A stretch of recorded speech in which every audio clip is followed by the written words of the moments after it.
Hi, I'm Perry Atkinson, General Manager here at The Dove. Hey, check out our other videos and check out our website at thedove.us.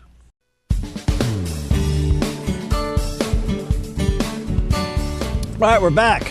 And we're delighted to have Patrick Doyle in the studio today on this election day. He selected a topic on something we've never done before. And this I've issue, done it before. Well, I'll let you admit to your sins later, but we are going to talk about Measure 91, legalizing marijuana in the state of Oregon. And I was really interested to see that the yes on marijuana outspent the no almost 10-1. But Wow. the last poll shows the no winning. And by the way, today is Use Your Common Sense Day. So I'm wondering if, and I thought, is it going to be something in the state of Oregon, one of the most liberal states in the union, that we may say no to marijuana? I hope we do. What's a wonderful thing. All right, so all the myths of marijuana, where do we start with this? Okay. And now you have been a user. I have been a user. I started smoking pot when I was 11 and smoked a lot of it, sold a lot of it. My dream, I've said this before, my dream at 11 was to be the head of a drug cartel. And by the time I was 16, I was living in my own apartment in Florida, well on my way to accomplishing my goal of being the head of a drug cartel. And then I've worked in treatment, you know, Perry. I was assistant director at Genesis, and I've worked in lots of treatment settings. And the idea that marijuana is not addictive is false. Okay. As someone who's been addicted to it, I can tell you from personal experience, and then from having treated hundreds, probably thousands of people over the years with who are addicted to weed.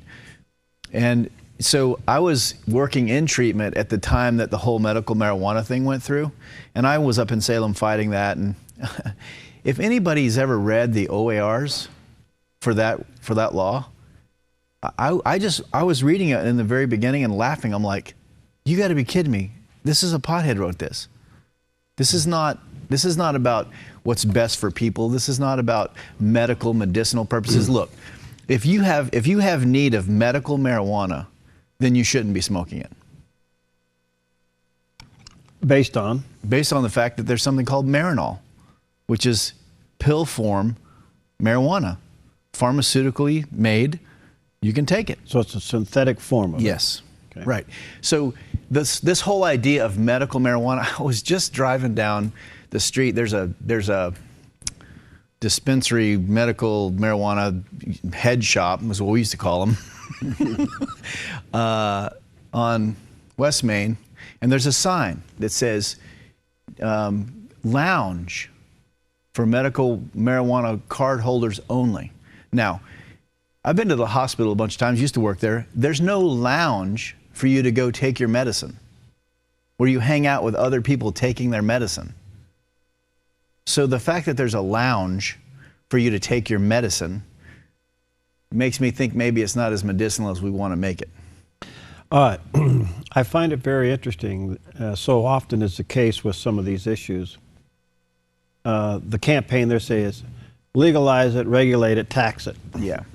And follow the money. And basically what it is, let's just get it on the table. Yes. And then we'll go from there. Right. So legalizing marijuana, look, so we have the medical marijuana issue, that's one issue. The legalization of the use of marijuana is another issue.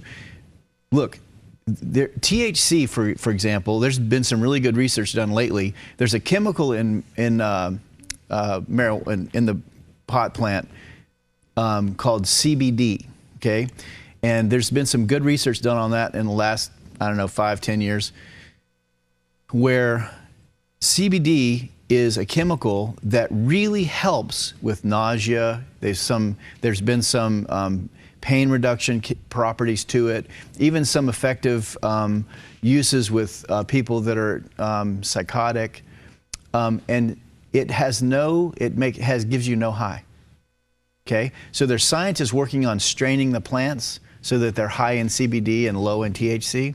So there are reasons why, there are things within the plant that maybe we can use for the good, but if you're getting loaded, which is what you do when you smoke marijuana that has higher levels of THC in it, at that point, I start to question your medicinal purpose.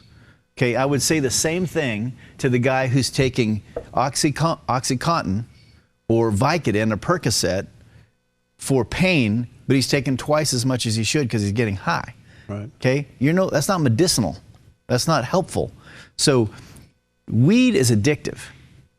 Period. End of story. There's tons of evidence for that. And so this whole blah, blah, blah, well, it's not as bad as alcohol. There's not as many crimes as a result of marijuana use. That's all true. But the reason for it is what no one's talking about. So THC stays in your system. In drug parlance, we have a term called half-life. How long does it stay in your system? Okay, so like if you drink alcohol, in 1 hour, your body will basically process 1 ounce of alcohol an hour. So you drink a beer, in an hour it's out. Okay, so with marijuana, your half-life is more like 18 days. So if I smoke today, and then I wait 18 days, I still got half of it. Okay, but I don't feel high. So when I was working in treatment, we dealt with a lot of guys who are chronic pot smokers. Okay, helping them get sober. Okay, which means they were addicted to it. It wasn't just something that was benign. That whole argument that marijuana is benign is untrue. Yeah. So, you know, they come in for treatment, and 45 days later, they've been in a controlled environment. They haven't smoked pot. They haven't had any intake of weed. And 45 days later, they're still THC in their urine screen. So they did not process in 45 days. They did not still were not able to get clean because it takes so long for weed to get out of your system. So while I don't feel high, I'm still being impacted by the THC in my system. All right, impaired judgment, impaired memory, all these things that we know that weed does to you. All right. Staying a little bit further on the medical. So, you know, I hear from Christians who are very upset that I would oppose even the medical use of it. Yes. And my thinking is, no, wait a minute, this is America. We got the best of everything here. Are you telling me there isn't something else out there besides marijuana? Right. Well, I think in some cases marijuana is helpful to people, but it has to be in a clinical form. I mean, if you're dying of cancer and you're smoking weed, I mean, at a bare minimum, I would say that they need to use edibles, you know, where you're going to cook it in a cookie or a brownie or something, so when you ingest it, you're not destroying your lungs. I mean, why would you do that? Or get some Marinol. The other thing about this process is that, you know, you can't control the dose. So you don't know what strain you're smoking, you don't know how much, and weed's gotten a lot stronger. There's been a lot of progress. When I was smoking weed, it was not nearly as good as it is today. Is it a GMO? I'm sure they have modified weed radically. They've been all kinds of stuff. I don't know if it's... They hybrid it up. Oh, yes. Okay. And that's how they're getting the high concentration of THC. So, you know, this idea that that is medicinal, there are some truths to that. But the whole community of users is really, there's a whole bunch of rhetoric that I want to talk about that they keep saying that I know from personal experience and from the experience of hundreds of other people and the damage that I've seen it do to people's lives. This is the part that I think that frankly really irritates me, is because it's not right, it's not good, it's not helpful to the community. Are there going to be people who are going to smoke pot? Absolutely. Yeah. Is whether it's a crime or not, what I'm talking about is not my main point. My main point is that it's damaging. And particularly if we legalize it, my concern is not, you know, what my concern is that now it's going to be available to my kids. It's going to be available to a much broader section of population that will start using it, and it's addictive. It's dangerous. It has problems. And yes, it's not the same as meth. And the reason what I was talking about before is because pot has such a long half-life. So if I do meth or I drink alcohol, I get high, and then it comes out of my system, and then I have a hangover, or I have strong cravings because it comes out of my system so fast. Well, weed doesn't do that. It goes into your system, and then it comes out really slow. So there's no like jarring effect. So they say that it doesn't have withdrawal. Well, I'm here to tell you that's not true. It takes longer for you to feel it, but once you get there, it has significant withdrawal factor, and there are cravings, but it's all muted comparatively to something like alcohol or methamphetamines. All right, let me take a break Or here. When we opiates. come back, the very fact that our society, our culture, would take a mind-altering drug and try to legalize it speaks of another problem. It does. I mean, you've been dealing with it with alcohol. Yep. Cigarettes was there for a while. Yep. Then there's the hard drugs. Yeah. But is this opening Pandora's box? I mean, if we're going to legalize marijuana, then what's next? Right. I mean, this stuff never stops. I mean, Yeah. it's a gateway. It opens up something else. Yeah. Right. Which is a reflection on the condition, the psychological, the emotional, the spiritual condition of our culture. That's right. All right, Patrick Doyle's with us. We'll take a quick break. We'll be right back. We're talking about marijuana.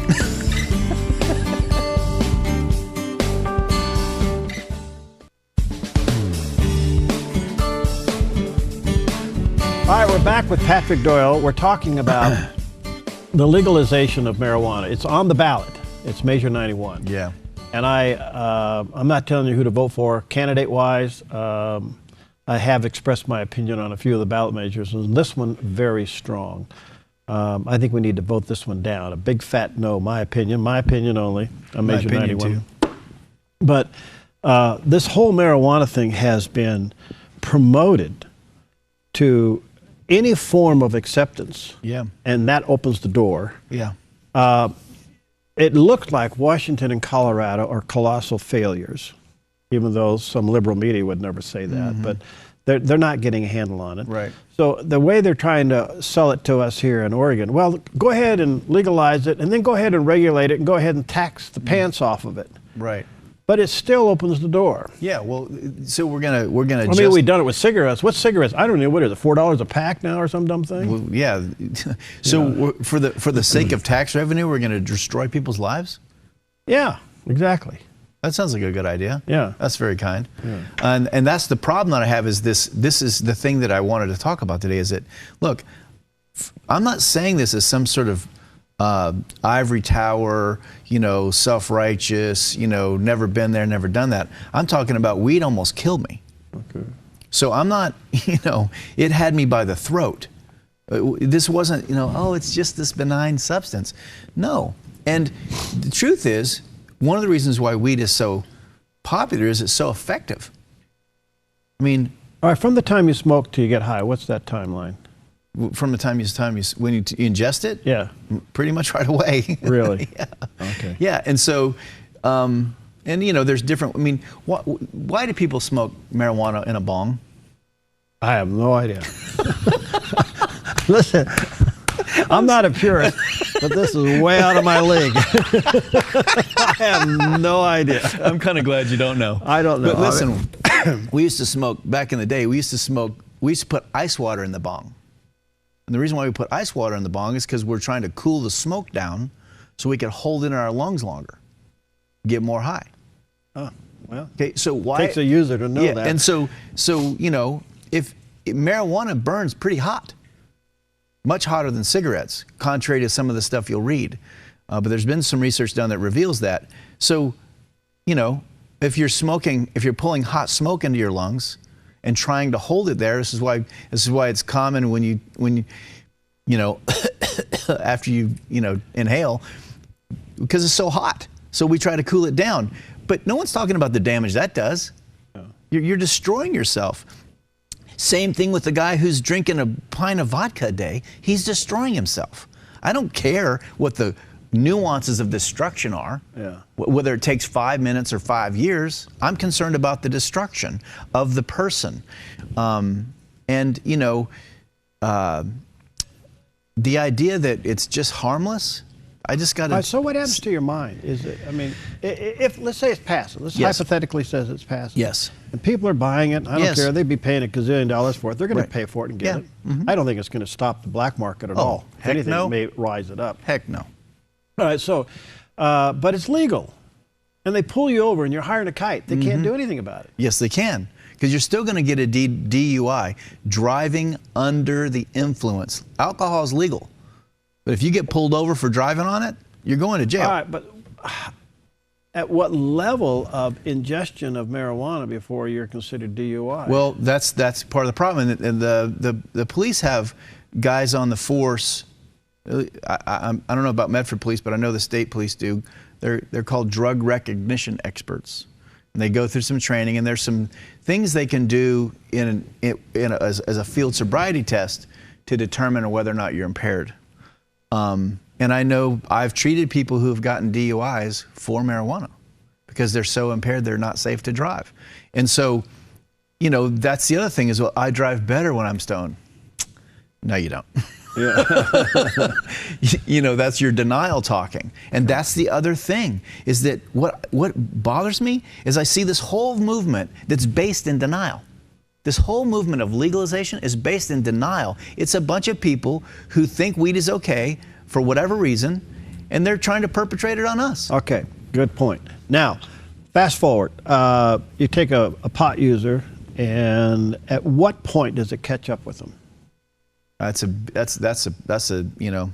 I mean, at what point are you done? I mean, you got saved. I did get saved, but I didn't quit smoking weed. Okay. All right, I want to come to that because this isn't something you instantly goes away. I mean, No. the withdrawal from this is a whole nother can of worms. Yeah, I mean it. But eventually, does it kill you? Well, it can. Sure. I mean, you know who Bob Marley was? Reggae star. Smoked. I mean, I saw a video of Bob Marley. He had this gigantic, you know, super uber joint, and and then in the interview he blows out. After inhaling, he blows out so much smoke you can't see him. Wow. I mean, that's practice. Yeah. Wow. Just let me tell you, Yeah. that's impressive as an ex-pothead. I was impressed, but he died of a brain tumor. I'm sure it didn't have anything because here's the thing. Where does THC attach itself? To the fat cells in your brain. Whereas alcohol is water soluble. It comes into your system, it gets into your bloodstream, right? And then your liver processes it out. But THC sticks to your fat cells, and that's why it has such a long half-life. And it sticks to the fat cells in your brain. Okay. Can people stop? Well, sure, they can. But it's, you know, one of my concerns is the lie that it's not very damaging, that it's okay, that because it doesn't have severe withdrawal. But let me tell you something. If you're a pot smoker and you smoke regularly and then you quit, you're going to have cravings and stuff, but your real withdrawal isn't going to start for quite a while because you got so much in your system. And see, this is what I don't hear anybody talking about this. All right, so what's the withdrawal like when you finally... Well, anxiety, irritation, severe cravings. I mean, there can even be some weed is a hallucinogen. That's what it is. And I've had full-blown hallucinations on weed, good weed before, and I'm sure that in today's world it's a lot easier. But you know, it depends on the person and the severity and the intensity. And here's the other thing: with no matter what the addiction, no matter what it is, and again, I'm not specific to weed or alcohol or you know, opiates. I mean, you can do anything compulsively, right? You know, so you know, when you're using weed to medicate something emotionally, and that's one of the things that weed is so effective at, because I would smoke weed and all the pain that I had about my life, which I really wasn't like conscious of, but it was kind of swirling around, and I just was kind of uncomfortable emotionally and didn't really feel comfortable in my own skin, and I was kind of insecure, and smoked some weed. Okay, wow, yeah, okay, everything's fine. And so that's a huge benefit to somebody who's feeling overwhelmed, but here's the deal. 6 months, 6 years, 6 decades later, if I'm smoking instead of coping, I'm never going to find peace. And so it's another lie that's being perpetrated on our culture, which is that just check out, it's fine. Don't deal with anything. Live without peace, it's fine. How do you help agree. Look, you're in counseling. I do enough of it to know that I weigh in over my head. But I'm amazed. And I say this with the greatest amount of respect and mercy and grace. Yeah. And I mean that. Yeah. How many Christians are hooked on something? Well, a lot. Okay. Alcohol, cigarettes, marijuana. Religion. Well, religion. I mean, but Church attendance. Let's church. But let's just stay in the substance. The substance abuse. Yeah. And I know they're already dealing with guilt. Yes. But they're hooked. Yes. How do we help them? Well, here's the other thing. I just want to say is, as I'm talking, I feel my intensity. I'm pretty intense about this issue. Yeah. And I just want to say to the folks out there, look, if you're smoking weed, I would never judge you. I would never judge anybody who's struggling. Just wouldn't do it. I don't have any ground to stand on, right? I'm dirty. I don't have any righteousness of my own. So I would never judge anyone. But I'm also passionate about the truth that people get fed the lie that it's really harmless. Okay? It's not harmless. To your point, one of the first things we have to do, and I think another subject that we need to do a program on is the subject of abortion. Because I think it's very similar. You know, that I know a lot of Christians who have participated in abortions, but because the church has such a stand against it, they can never say anything. So they have to hold on to it. So I think it's similar with if somebody's smoking weed. It's such a outside the church thing, and it's so, whatever, that for somebody to come and say that and feel safe that they're not going to get judged or beat up or kicked to the curb or, whatever, until their safety, they're not coming. That's why they come see me, under the cloak of secrecy or confidentiality or whatever, where I won't judge them. And it's a tragedy to me that the church isn't a safer place. And I talk to people probably several times a month who are Christians who've participated in abortion in their younger days, never told anybody. Yeah. And now they're sitting in church feeling all terrible. And I'm like, that's not how God feels about it. He's not mad at you. He paid for it. It's okay. Let's get it on the table. So in terms of the weed or whatever the addiction is, having a safe place to be honest is the number one thing, which is why AA and NA have been so profoundly effective. Somebody goes into AA and no one judges you. They're like, we're glad you're here. Keep coming back. And so the guy's sober for 7 years. He goes on a trip, gets completely blotto, loses his sobriety, comes back to the meeting, and everybody says, we're glad you're here. Keep coming back. No one says, none of that. So that safety is what allows people to process the beginnings, the start of a place of healing. All right, let me take a break. When we come back, you used it. Did you consider yourself an addict? Oh, heck yeah. Okay, all right, so you're an addict. Mm-hmm. You come to Christ, but guess what? He didn't clean you up there. No, I was still an addict. All right, then what? I want you to answer that question. Right. We'll be right back with Patrick Doyle.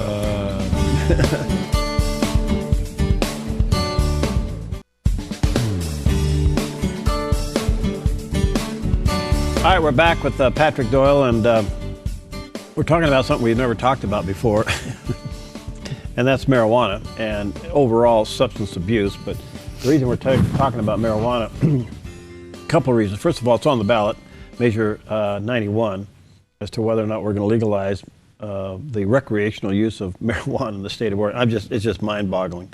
But the last poll I saw showed that it's going down, which would be great. I would. As liberal as Oregon is, if they vote that down, what a message to the nation. Yeah. So we'll see. But the other reason is that Patrick is a survivor of this addiction. Yep. And he's a living example of something I've said for years. Whatever God saves you from or brings you through, he turns you around and makes you a minister too, and that is the case. Yep. All right. You're a pothead, you're addicted, you're using it, you're getting high. Yeah. You come to Christ. Yep. I'm a pothead, I'm addicted, and I keep using. Okay. That's what happened. So how do you, well, that must have created another struggle in your life. Actually, from a wasn't that much of a struggle, because the freedom I felt when I felt the love of God. I mean, I had never really been loved my whole life. So when I felt God's love at that salvation experience, I was like relieved. I was happy. I was like overjoyed. And smoking was just such a part of my life that it was just like something I did. I knew it was wrong, but I couldn't stop. I mean, that's what I did. And I needed it, and I would start to crave it, and I struggled with it. But then post high school, I signed up for the military. And that was quite a motivator. So, I realized that I couldn't go in and be loaded, so I quit. But it wasn't because I had a spiritual epiphany. It was because I didn't want to, I needed to go into the military. It's what I needed to do. So, and after that, after I got sober, and I went through withdrawal in boot camp. I do not recommend that, for the record. No, I was going to say that you chalked that up to 10-mile run. Yeah, exactly. But I'm sure it came out of my system a lot faster because of all the exercise I did. But and I never went back. Well, that was God. Yeah, never went back.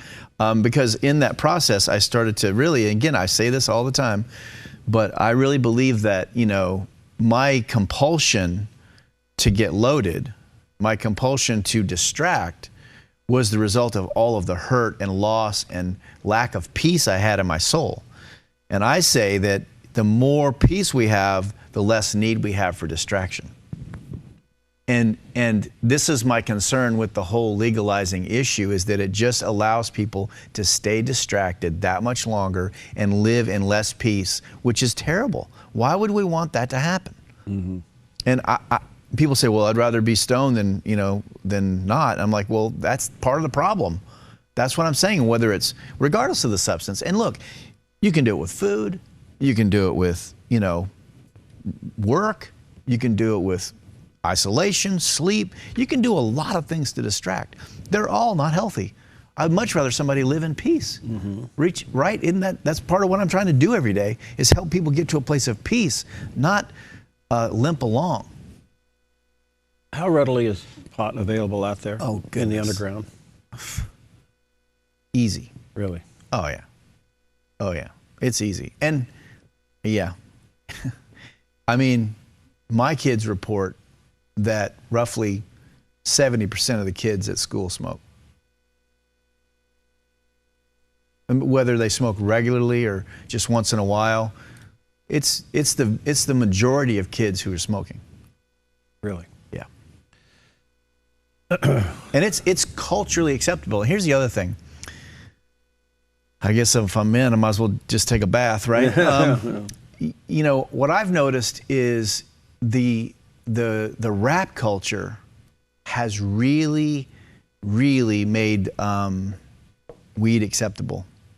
It's part of nearly, it's a huge part of the rap music scene. And I think since the rap music scene is one of the biggest has the biggest effect on youth culture, Snoop Dogg has his own strain. Oh. The e-cigarettes. Yeah. Now that's going to be the next wave, or currently is. Yeah. It's this they call it electronic. What is it? E-cigs. Yeah. And kids are putting that in, and mm-hmm. Right. But so to your point, I mean, availability is not an issue. Legalizing it, I mean, it's already so available. Yeah. I don't think it's going to, I mean, it might just get easier to get in terms of you don't have to, hook up with anybody, just go to the store. But I just get concerned for what it's going to do to our youth. And then that has a long tail. We're going to have people now 30, 40, when they're 30 and 40, they're going to be stunted that much more emotionally, stunted that much more cognitively. They're not going to be as productive. It's just how it is. I mean, it's how it is. Is there long-term brain damage with it? There's lots of, and here's the other thing. It is a problem. My cough is not that.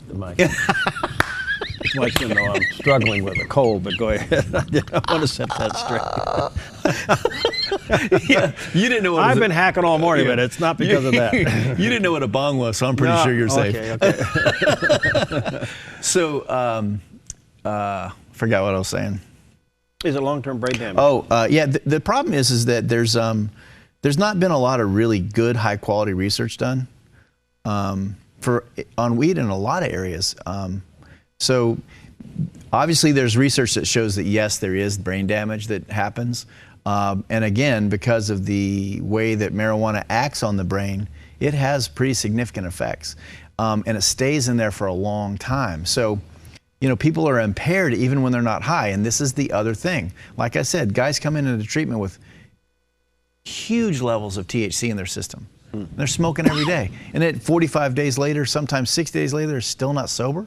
Yeah. I mean, I've seen guys take 3 months to have a clean UA. 3 months.